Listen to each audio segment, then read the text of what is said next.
Indonesia chooses peace over chaos. We want to be a friend to all, an enemy to none.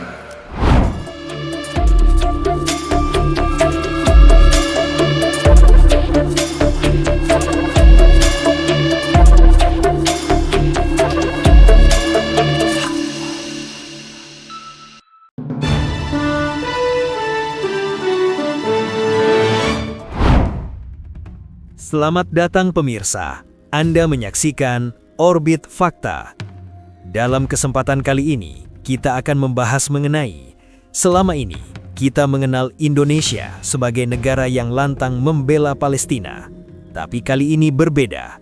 Diam-diam, Indonesia tidak hanya bersuara, tapi duduk di meja perdamaian dunia. Di saat banyak negara besar ragu dan menolak, Presiden Indonesia justru hadir langsung dan menandatangani keputusan penting.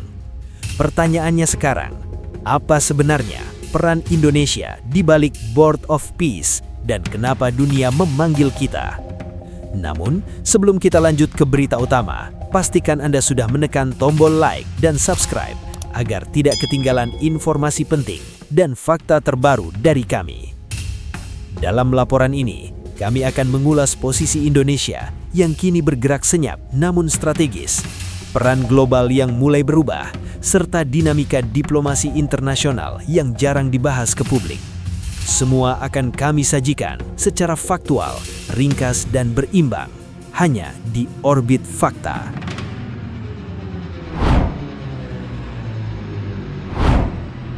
Selama ini, posisi Indonesia dalam isu Palestina dikenal tegas, lantang dan konsisten.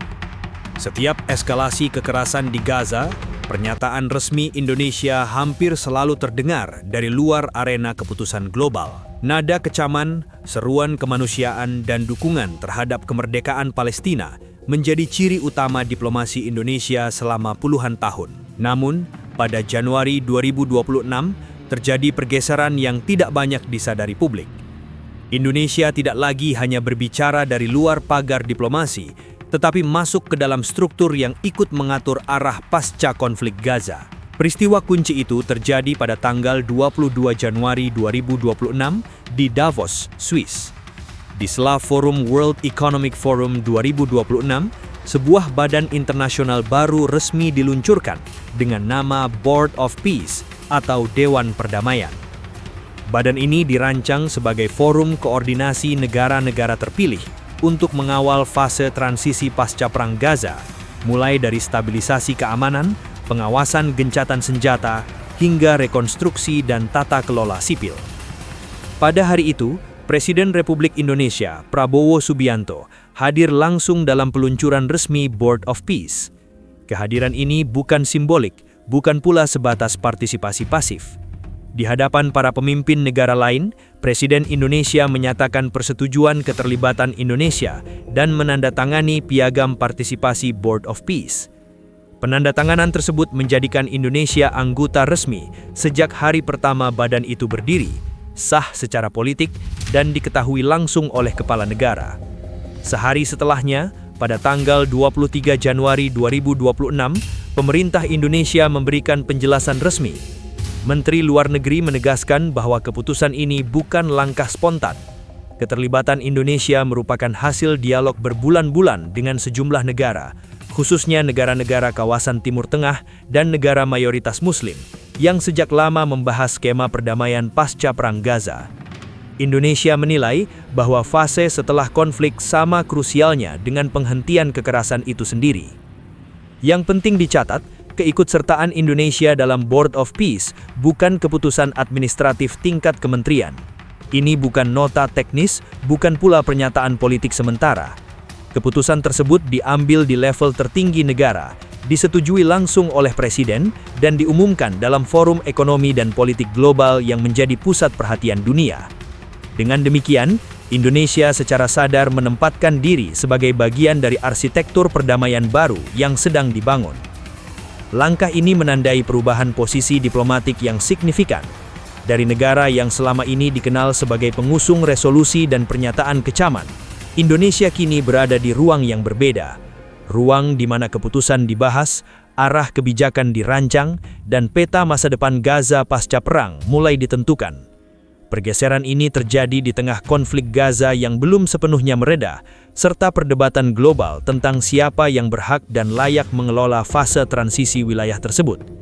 Masuknya Indonesia ke Board of Peace pada Januari 2026 menjadi sinyal bahwa peran Indonesia dalam isu Palestina sedang bergerak ke tingkat yang lebih strategis, bukan sekadar suara moral, melainkan aktor yang hadir dalam mekanisme internasional yang konkret dan berpengaruh.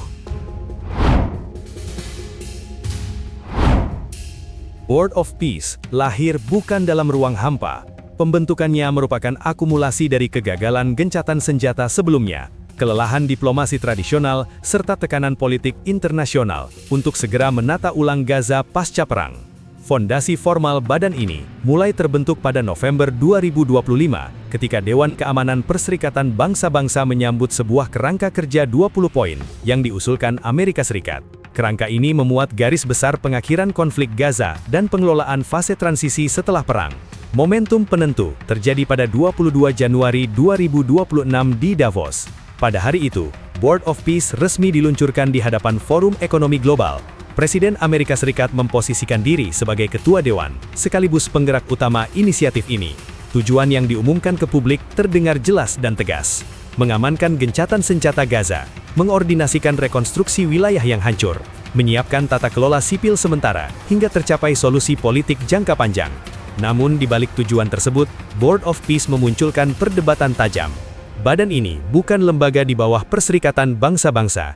Ia berdiri sebagai koalisi negara-negara yang bersedia bergabung secara sukarela. Keanggotaan ditentukan melalui undangan, dengan masa partisipasi terbatas dan mekanisme keputusan yang terpusat. Ketua memiliki kewenangan besar dalam menentukan agenda, menerima anggota, serta mengesahkan atau menolak keputusan internal. Struktur seperti ini memicu kekhawatiran di kalangan banyak negara Eropa. Sejumlah negara besar memilih tidak bergabung atau menunda keputusan. Mereka mempertanyakan legitimasi jangka panjang Board of Peace dan potensi tumpang tindih dengan mandat Perserikatan Bangsa-Bangsa. Kekhawatiran lain muncul terkait transparansi pendanaan, karena pembiayaan Board of Peace bersifat sukarela dan dikaitkan dengan komitmen finansial yang besar. Sebaliknya, negara-negara kawasan Timur Tengah dan beberapa negara berkembang justru mengambil langkah berbeda. Arab Saudi, Turki, Qatar, Uni Emirat Arab, Mesir, Pakistan, dan Indonesia memilih bergabung sejak tahap awal. Keputusan ini diambil pada periode yang sama dengan peluncuran resmi, yaitu akhir Januari 2026. Kehadiran kelompok negara ini membentuk poros non-Barat yang kuat di dalam Board of Peace, sekaligus memberi warna politik yang berbeda dari sekedar inisiatif Barat. Dalam peta geopolitik, Board of Peace menjadi arena tarik-menarik kepentingan. Di satu sisi, Amerika Serikat melihatnya sebagai mekanisme cepat di luar prosedur panjang lembaga internasional lama. Di sisi lain, negara-negara anggota berusaha memastikan bahwa badan ini tidak berubah menjadi alat dominasi satu kekuatan saja. Perbedaan sikap negara-negara Eropa dan negara-negara kawasan menunjukkan bahwa Board of Peace sejak awal merupakan kompromi yang rapuh. Bagi komunitas internasional, kehadiran Board of Peace pada Januari 2026 mencerminkan perubahan cara dunia menangani konflik besar. Fokus bergeser dari resolusi formal ke forum ad hoc yang lebih fleksibel, namun juga lebih kontroversial. Di dalam konfigurasi inilah, Indonesia memilih untuk duduk bersama negara-negara yang memiliki kepentingan langsung dan legitimasi kawasan. Keputusan Indonesia bergabung pada fase awal menempatkan negara ini di tengah pusaran kepentingan global. Board of Peace bukan hanya wadah perdamaian, tetapi juga cermin dinamika kekuasaan dunia yang sedang berubah. Masuknya Indonesia ke Board of Peace tidak terjadi tanpa perhitungan geopolitik yang matang. Pada saat banyak negara besar memilih menahan jarak, Indonesia justru dipandang layak duduk di barisan awal. Faktor penentunya bukan kekuatan militer, bukan pula kontribusi finansial, melainkan posisi politik dan legitimasi moral yang dibangun selama puluhan tahun. Dalam konteks Gaza, legitimasi inilah yang menjadi modal utama. Sejak awal konflik Palestina-Israel, Indonesia dikenal konsisten mendukung kemerdekaan Palestina tanpa pernah terlibat langsung dalam operasi militer kawasan. Tidak ada pangkalan militer, tidak ada kepentingan strategis ekonomi di Gaza, dan tidak ada sejarah intervensi bersenjata. Posisi ini menjadikan Indonesia relatif netral dalam kalkulasi keamanan, namun kuat dalam narasi kemanusiaan. Ketika Board of Peace dibentuk pada Januari 2026, profil seperti ini menjadi sangat dibutuhkan untuk menyeimbangkan kepentingan kekuatan besar. Selain itu, Indonesia dipandang sebagai negara Muslim moderat dengan sistem politik demokratis yang stabil. Dalam diplomasi internasional, kombinasi ini memberi kredibilitas khusus. Indonesia mampu berbicara dengan negara-negara Barat, sekaligus diterima oleh negara-negara Timur Tengah. Dalam pertemuan menjelang peluncuran Board of Peace, Indonesia ditempatkan sejajar dengan Arab Saudi, Turki, Qatar, Uni Emirat Arab, Mesir, dan Pakistan. Bukan sebagai pelengkap, tetapi sebagai mitra diskusi yang memiliki bobot politik. Bagi perancang Board of Peace, kehadiran Indonesia juga berfungsi sebagai penyeimbang persepsi. Badan ini sejak awal menuai kritik karena dianggap terlalu didominasi Amerika Serikat dan berpotensi menggeser peran Perserikatan Bangsa-Bangsa. Dengan masuknya Indonesia dan sejumlah negara mayoritas Muslim, Board of Peace tampil sebagai forum yang lebih inklusif, setidaknya di atas kertas. Ini memberi kesan bahwa pengelolaan pasca Perang Gaza tidak semata ditentukan satu blok kekuatan. Namun keterlibatan ini membawa konsekuensi yang tidak ringan. Dengan menandatangani piagam pada 22 Januari 2026, Indonesia ikut terikat pada dinamika internal Board of Peace. Setiap keputusan, setiap arah kebijakan, dan setiap kegagalan badan ini akan ikut melekat pada negara-negara anggotanya. Bagi Indonesia, reputasi sebagai pendukung Palestina kini tidak hanya diuji oleh pernyataan, tetapi oleh sikap di ruang negosiasi. Di dalam negeri, langkah ini juga meningkatkan ekspektasi publik. Indonesia tidak lagi dinilai dari seberapa keras mengecam, tetapi dari seberapa efektif memengaruhi keputusan. Dalam forum yang berisi kepentingan besar, dari rekonstruksi infrastruktur hingga tata kelola sipil Gaza, Indonesia dituntut menjaga agar proses transisi tidak menyimpang dari prinsip keadilan dan hak rakyat Palestina. Secara geopolitik, keikutsertaan Indonesia menandai pergeseran peran. Indonesia tidak hanya menjadi simbol solidaritas, tetapi aktor yang berada di dalam mekanisme pengambilan keputusan. Ini adalah fase baru diplomasi Indonesia, di mana posisi moral harus diterjemahkan menjadi pengaruh nyata. Board of Peace menjadi arena di mana kredibilitas tersebut dipertaruhkan, bersamaan dengan arah masa depan Gaza pasca perang. Keikutsertaan Indonesia dalam Board of Peace menandai babak baru dalam diplomasi internasional Indonesia.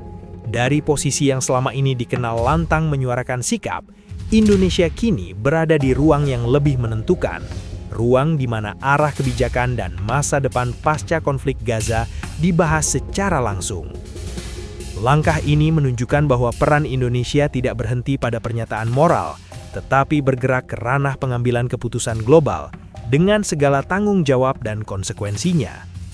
Perkembangan ini menjadi bagian penting dari dinamika geopolitik dunia yang terus berubah. Bagaimana Indonesia menjalankan perannya dan bagaimana dampaknya bagi perdamaian di Gaza akan terus menjadi sorotan dalam waktu ke depan. Terima kasih telah mengikuti laporan dan analisis ini.